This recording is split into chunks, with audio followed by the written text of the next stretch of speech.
Assalamualaikum warahmatullahi wabarakatuh.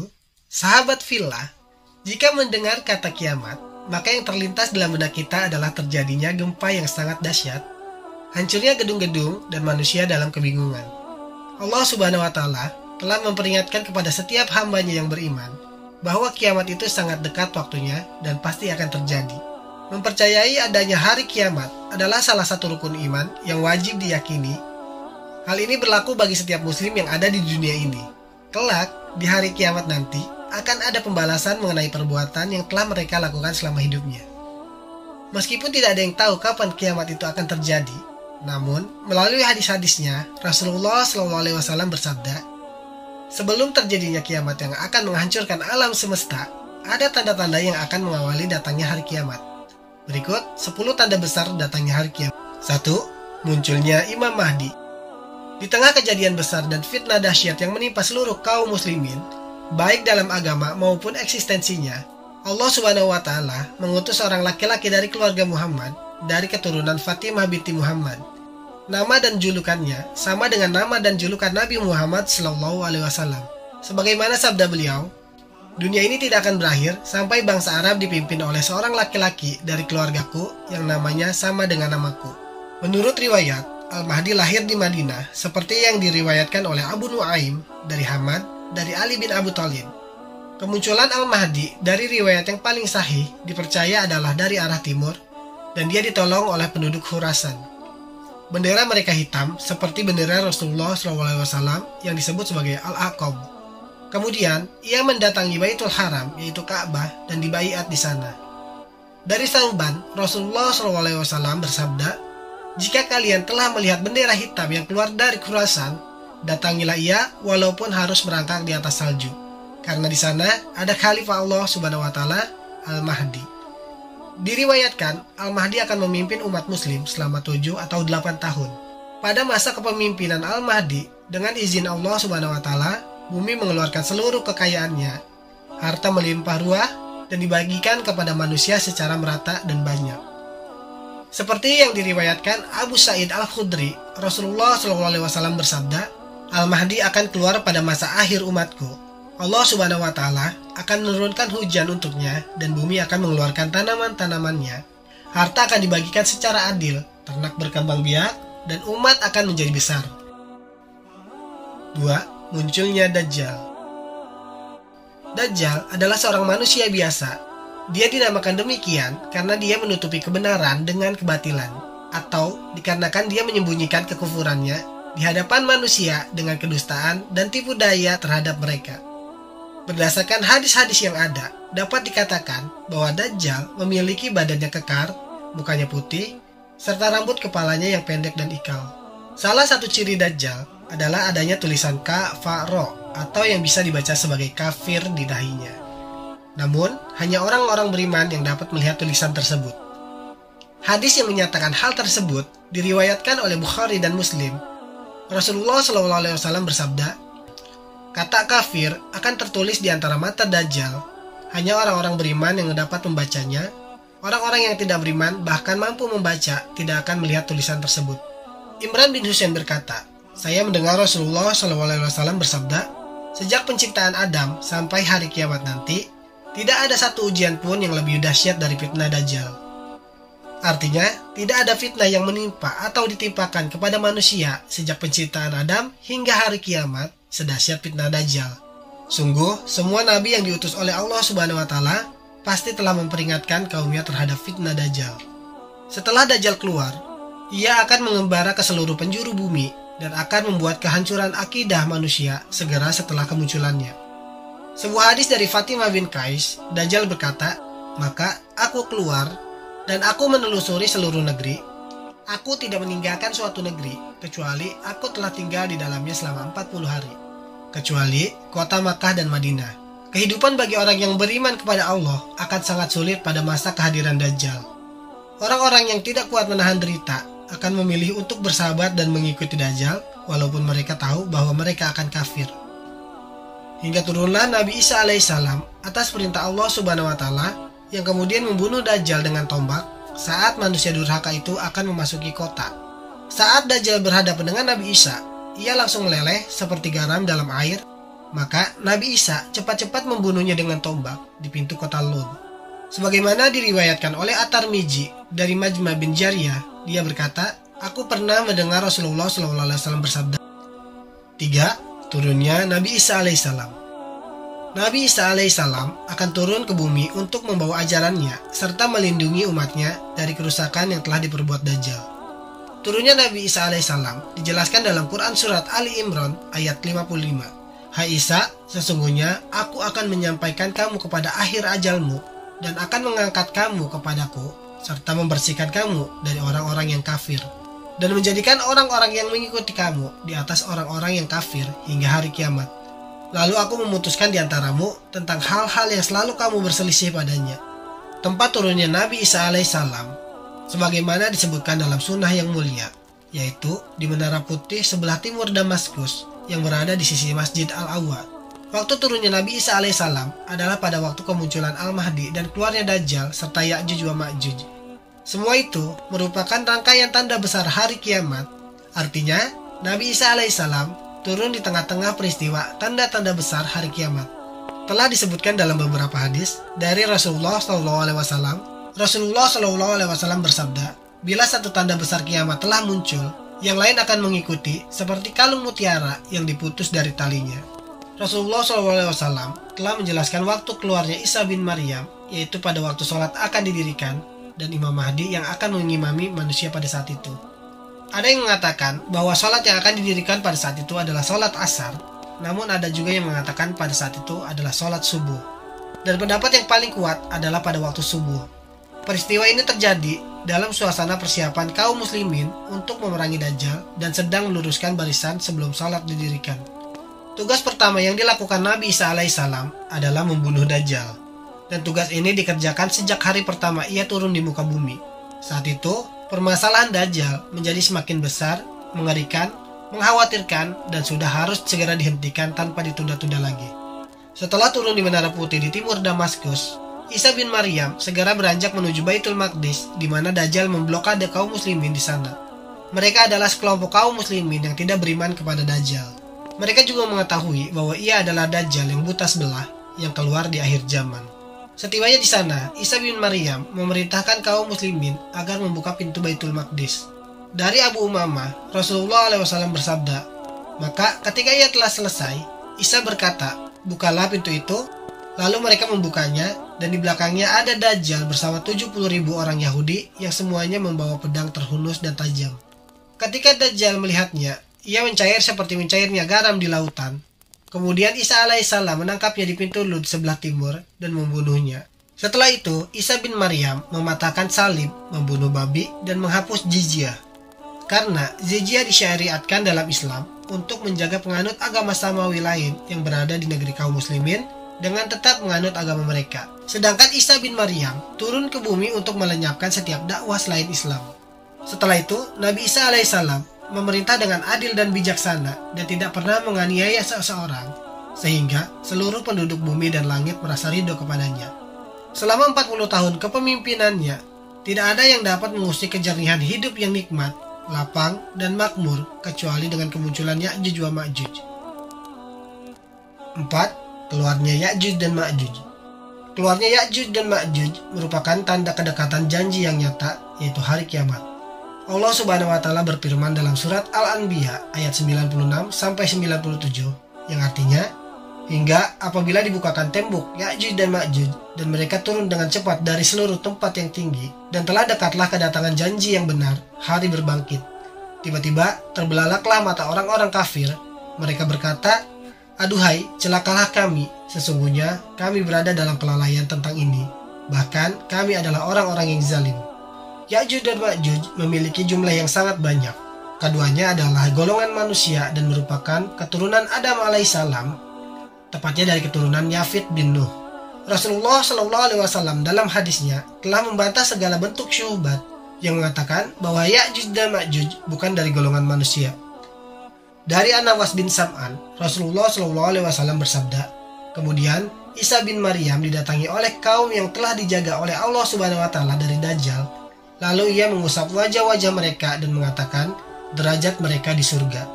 Dalam keadaan seperti itu, tiba-tiba Allah mewahyukan kepada Isa alaihissalam, "Aku telah mengutus hambaku yang tidak satu pun mampu memerangi mereka. Maka ajaklah hamba-hambaku menuju Gunung Tur."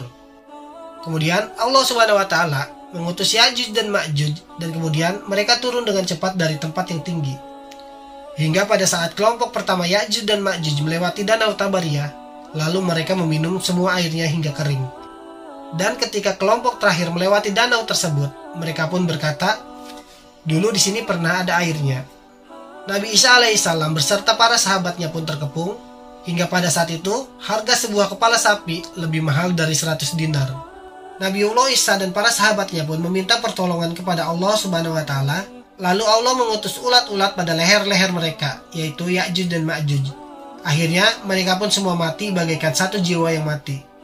Kemudian Allah Subhanahu wa Ta'ala mengutus burung-burung yang lehernya seperti leher unta, dan kemudian membawa bangkai. 5. Munculnya dukhan. Menurut Imam Nawawi dalam Syiar Syahih Al-Muslim, seperti dikutip oleh Esroyani Marhan dalam bukunya Kiamat dan Akhirat, mengatakan ad-dukhan merupakan sesuatu yang menyerang orang-orang kafir, sedangkan orang-orang mukmin ditimpa seperti penyakit flu. Konteks seperti ini, menurut Imam Nawawi, tidak terjadi kecuali ketika menjelang hari kiamat.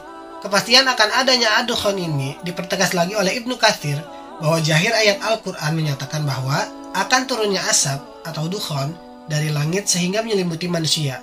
Kemunculan dukhan beriringan setelah munculnya dabbah. Ketika itu, kondisi orang-orang kafir seperti orang mabuk, sedangkan orang-orang mukmin hanya ditimpa penyakit flu. Peristiwa ini diyakini berlangsung selama 40 hari dan akan hilang dengan sendirinya. Dukhan dikategorikan sebagai tanda kiamat besar. Pendapat ini dilandaskan kepada hadis Nabi SAW. Sesungguhnya kiamat tidak akan terjadi sebelum kamu melihat 10 tanda. Selanjutnya, Rasulullah SAW menyebutkan antara lain Dajjal, asap, dan binatang melata. Adapun dari kalangan mufassirin corak sufi seperti Abi Al-Qasim, Abdul Al-Karim, Ibnu Hawazin, Ibnu Abdul Malik, Al-Qusairi, dan Al-Naisaburi dalam tafsirnya, Tafsir Al-Qusairi Al-Musamma Lataib Al-Isyarat, menjelaskan bahwa 6. Matahari terbit dari barat. Matahari terbit dari barat adalah ayat kauniyah yang agung dan mukjizat ilahi yang besar. Kita semua mengetahui bahwa alam ini dengan segala bintang, planet, bulan, meteor, dan galaksi diatur dengan sangat rapi sekali oleh Allah Subhanahu wa Ta'ala. Allah Subhanahu wa Ta'ala telah menciptakan semuanya dengan segenap ketelitian dan ilmu ilahi, sehingga matahari, bintang, dan bulan tidak bergeser dari orbitnya sedikit pun.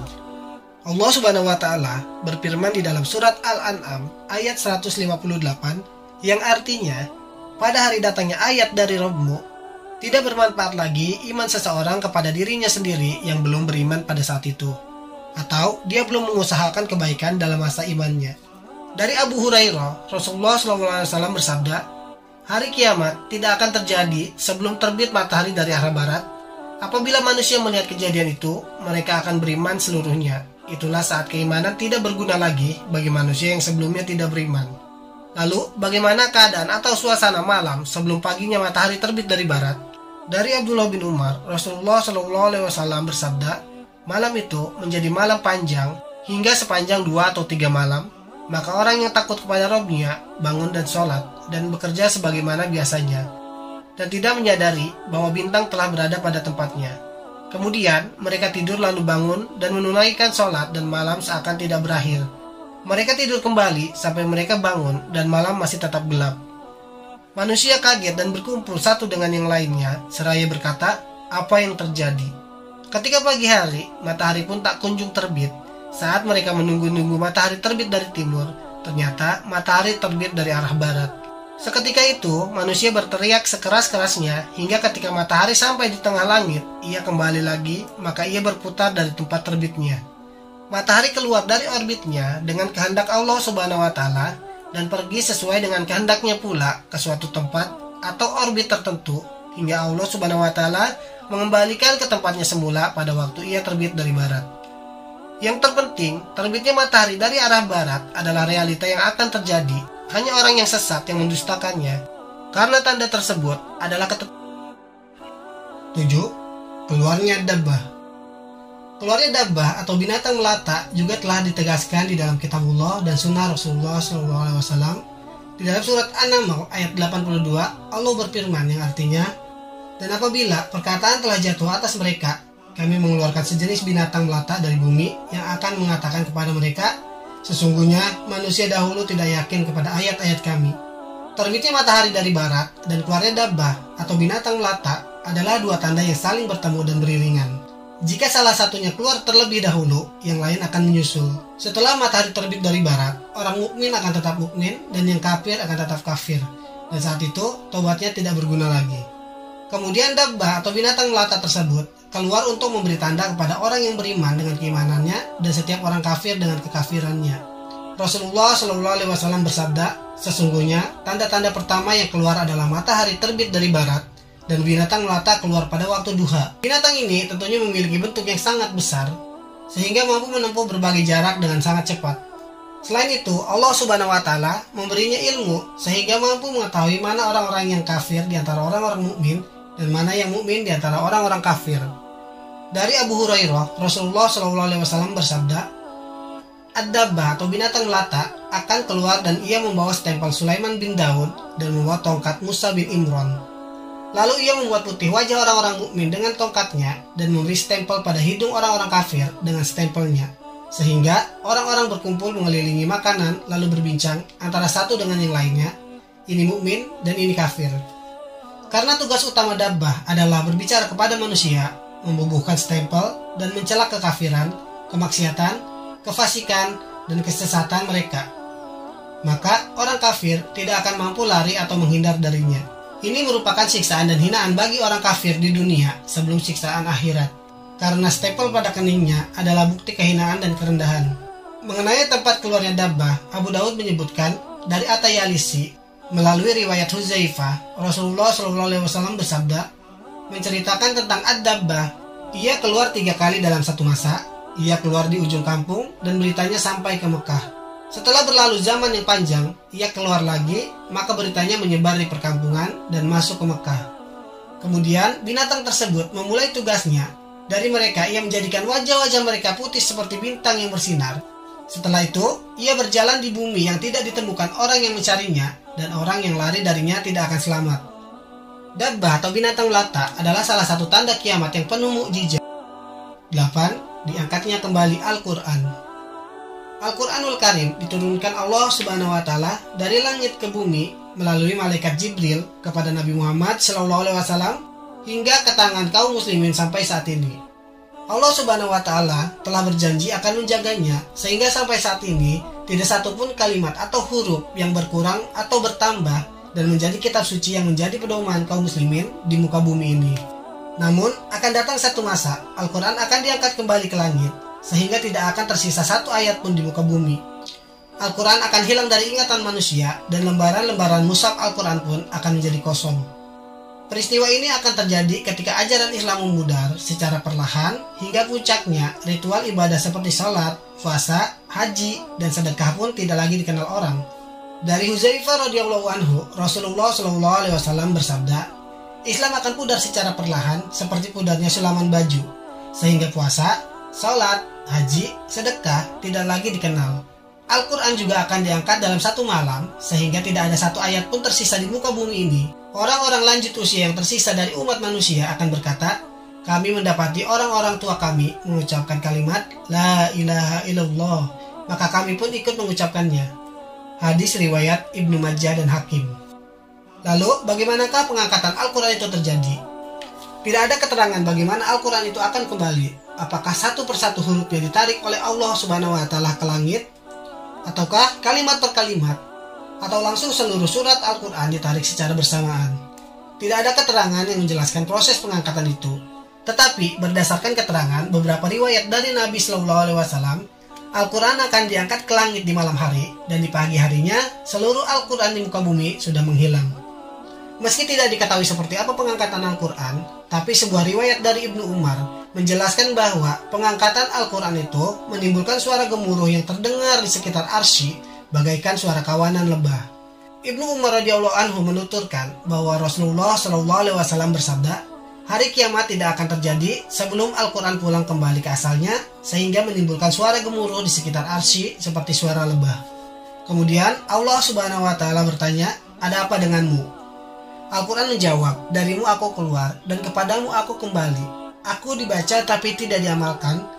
Ketika itulah Al-Quran diangkat ke ribaan Allah Subhanahu wa Ta'ala. Setelah Hudzaifah radhiyallahu anhu menuturkan tentang hadis pengangkatan Al-Quran di akhir zaman, orang-orang yang mendengarkannya merasa heran. Lalu si Helah bin Ja'far yang berada di tengah-tengah mereka bertanya, "Wahai Hudzaifah, apa gunanya mereka mengucapkan la ilaha illallah sedangkan mereka tidak mengenal lagi apa itu puasa, haji, dan sedekah?" Hudzaifah menjawab, "Wahai si Helah, kalimat itu akan menyelamatkan mereka dari api neraka." Dan Hudzaifah menyebutkan 3 kali. Hadis riwayat Hakim. Al-Qurtubi menyebutkan bahwa peristiwa pengangkatan Al-Quran ini terjadi saat keluarnya binatang aneh dari perut bumi. Binatang yang memberikan kesaksian bahwa manusia yang hidup pada saat itu tidak yakin pada ayat-ayat Allah. Hal ini dipahami dari tafsir surat An-Naml ayat 82. Dan apabila perkataan telah jatuh atas mereka, kami akan keluarkan sejenis binatang melata dari bumi yang akan mengatakan kepada mereka bahwa sesungguhnya manusia dahulu tidak yakin kepada ayat-ayat kami. Quran surat An-Naml ayat 82. Kalimat perkataan telah jatuh atau berlaku atas mereka adalah matinya para ulama, hilangnya ilmu, dan diangkatnya Al-Quran. 9. Penghancuran Ka'bah. Peristiwa ini terjadi setelah Islam usang, Al-Quran diangkat, dan Masjidil Haram tak lagi dipakai untuk ibadah haji. Abu Sa'id Al-Khudri meriwayatkan bahwa Rasulullah SAW bersabda, "Hari kiamat tidak akan terjadi hingga rumah ini, Masjidil Haram, tidak lagi dipakai untuk ibadah haji." Dari Abdullah bin Amru, Rasulullah SAW bersabda, "Ka'bah akan dihancurkan oleh Juswai Katain dari Habasyah. Ia akan merampas perhiasannya dan melepas kiswahnya. Aku melihat ia adalah seorang laki-laki botak dan kakinya bengkok." Berbagai hadis tadi menerangkan bahwa akan ada penghancuran Ka'bah adalah seorang laki-laki dari Ethiopia. Berdasarkan sifatnya, Rasulullah SAW memberikan julukan Juswai Katain kepadanya. Lalu, bagaimanakah peristiwa tersebut bisa terjadi? Bukankah Allah Subhanahu wa Ta'ala telah menjadikannya haram dan aman seperti disebutkan dalam Quran surat Al-Baqarah ayat 125. "Dan ingatlah ketika kami menjadikan rumah itu Baitullah, tempat berkumpul bagi manusia dan tempat yang aman." Lantas, siapakah orang Ethiopia dan apa kedudukan Juswai Katain di negeri itu?